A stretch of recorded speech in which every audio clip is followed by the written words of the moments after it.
Nominated పదవులు release చేయబోతున్నారట. అంతా సజావుగా సాగుతుందా? మళ్ళీ ఇందులో ఏమన్నా చొక్కాలు పట్టుకుంటారా? చొక్కాలు ఏమైనా పట్టుకుంటారా? జనసేన అవనండి, ఇటు చంద్రబాబు అవనండి, పవన్ కళ్యాణ్ గారు అవనండి, వాళ్ళు ఒక సర్వే, ఒక సిస్టమ్ ఉంది.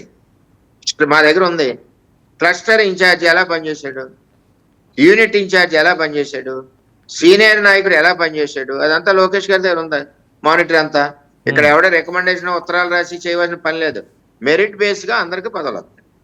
అందులో తేడా ఏంటి? ఈ ర్యాంకులు ఏంటి? మంత్రుల ర్యాంకులు ఏమండి? ర్యాంకులు అన్నది పోటీతత్వం పెరగడానికి. ర్యాంకులు అంటే చంద్రబాబు నాయుడు గారు 1 ఉన్నాయి, పవన్ కళ్యాణ్ గారు 2 అని వేసేసుకోవచ్చు కదా. వాళ్ళిద్దరు ఎవడన్నా అడుగుతాడా? ఒక సిస్టమ్ ఉంటది.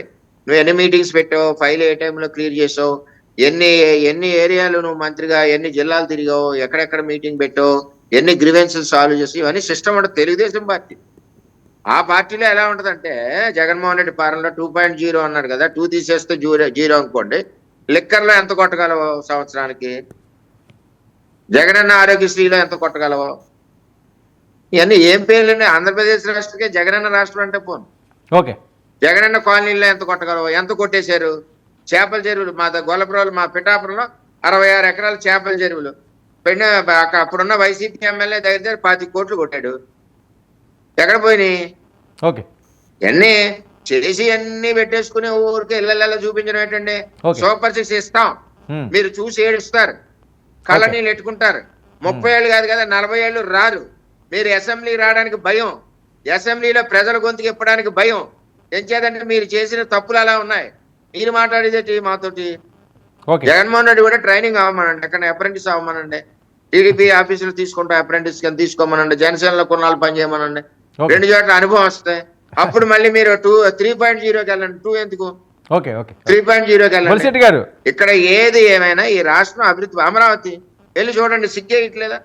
ఆ రోడ్లు ఎలా నాశనం చేస్తారు. ఈ వేళ వెళ్తుంటే సింగపూర్ లా ఉంది. మొత్తం అపార్ట్మెంట్స్ అన్ని అవుతున్నాయి. అమరావతికి సంబంధించిన ప్రాజెక్టులు అన్ని స్టార్ట్ అయినాయి. పోలవరం స్టార్ట్ అయింది. ఒక అన్ని చూసి ఆయనకి ఏమొచ్చిందంటే మతి ప్రేమించి 2.0. వర్మ గారు ఇంకో చిన్న విషయం ఏంటి, తాడేపల్లి పాలసీ దగ్గర వర్మ గారు నిన్న ప్రజలకు అర్థమయ్యే భాష ఇది. వినండి, నిన్న తాడేపల్లి పాలసీ దగ్గర ఏదో మంటలో వచ్చినాయి పెద్ద ఎత్తున, ఏవో ఫైల్స్ దగ్ధమైనట, డైరీలు దగ్ధమైనట. అది ఏంటి? ఎవరిది? లోపల నుంచి బయటకు వచ్చినాయి. మధ్యన ఎంక్వైరీస్ పెరుగుతున్నాయి. అంటే లోకేష్ గారు రెడ్ బుక్ అంటున్నారు కదా, అది చట్టరీత్యా రెడ్ బుక్. వీళ్ళకి లాగా దొంగ కేసులు పెట్టి సాయంత్రం తీసుకెళ్లి పొద్దుట హైకోర్టులో చివాట్లు పెట్టి వదిలేయడం కాదు. చట్ట ప్రకారం అతను నేరం చేస్తుంటే లోపల పోతాడు. ఇవన్నీ ఈడీ ఎంక్వైరీలు. ఇప్పుడు విజయసాయి రెడ్డి నెంబర్ 2 అరవిందోని బెదిరించారు, మళ్ళీ వాళ్ళ కంపెనీ వాళ్ళకి ఇచ్చేసారు. ఎందుకు ఇచ్చేయాలి? నువ్వు కాకినాడ సీపోర్ట్ కేవీ రావు దగ్గర కొన్నావు, బాజాబ్తో కొన్నప్పుడు ఎందుకు ఇవ్వాలి తిరిగి?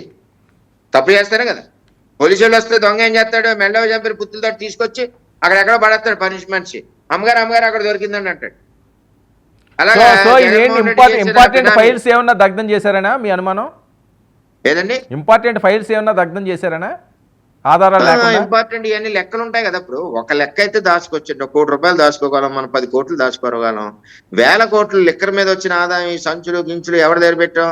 మరి దువ్వాడ శ్రీనివాస్ గారి దగ్గర పెట్టారా, వర్మ గారి దగ్గర పెట్టారా, బొలిశెట్టి శ్రీనివాస్ గారి దగ్గర పెట్టారా? ఇది ఎక్కడో చోట రాయాలి కదా. ఒకసారి మెమరీ మర్చిపోతాం.